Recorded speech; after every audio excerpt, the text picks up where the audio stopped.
So what is a reactive dog? A reactive dog is one with an abnormal level of arousal in response to a normal stimulus. So a dog that barks at a knock at the door would not be considered reactive, but a dog that barks excessively at a passing dog or truck would be. Now, there are two distinct types of reactivity. There's reactivity caused by fear or anxiety, often the result of under-socialization, a dog who is generally anxious and fearful, or has had a life event that makes them especially fearful of the stimuli, and reactivity caused by frustration. These are dogs who will happily engage with the stimuli if they are not restrained. Most of the time. Not always, but most of the time. In this example from Now This, the Corgi and the Golden Retriever are demonstrating an abnormal level of arousal for sure, but once the barrier is gone, I wouldn't say they're friends, but their arousal has gone down. So once you've determined what type of reactivity your dog has, it's now time to devise a management plan, figure out their threshold, and then begin some trainings. First, management.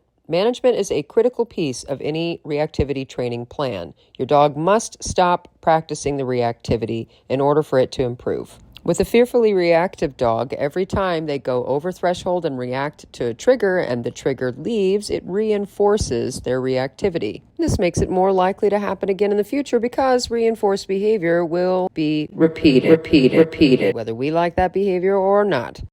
So, to manage your dog's reactivity, you need to prevent them from having over-threshold exposure to the trigger. You will observe your dog's body language to determine their threshold for each trigger, keeping in mind that your dog's behavioral and emotional threshold does not stay in the same place. It can change from minute to minute, from one situation to another. For example, your dog may be perfectly fine with small white dogs at 20 feet away, but not okay with a large adolescent dog at 100 feet away. The better you are at identifying your dog's triggers and keeping them at a below threshold intensity, the more successful you will be at modifying the behavior. Some signs your dog is nearing threshold. They suddenly get calmer, stop taking treats, or stop playing. Signs your dog is over threshold: they shut down or freeze, become overexcited or mouthy, are so distracted there is no connection, or they begin to do the zoomies. When your dog is over threshold, they are in a fight, flight, freeze, or fool around state. They cannot learn in these moments. So if you feel your dog is nearing threshold, don't delay, move away. Don't wait for your dog to get over threshold. You can instead create distance by moving away, practice open bar, closed bar, and focus exercises to get your dog into a thinking state.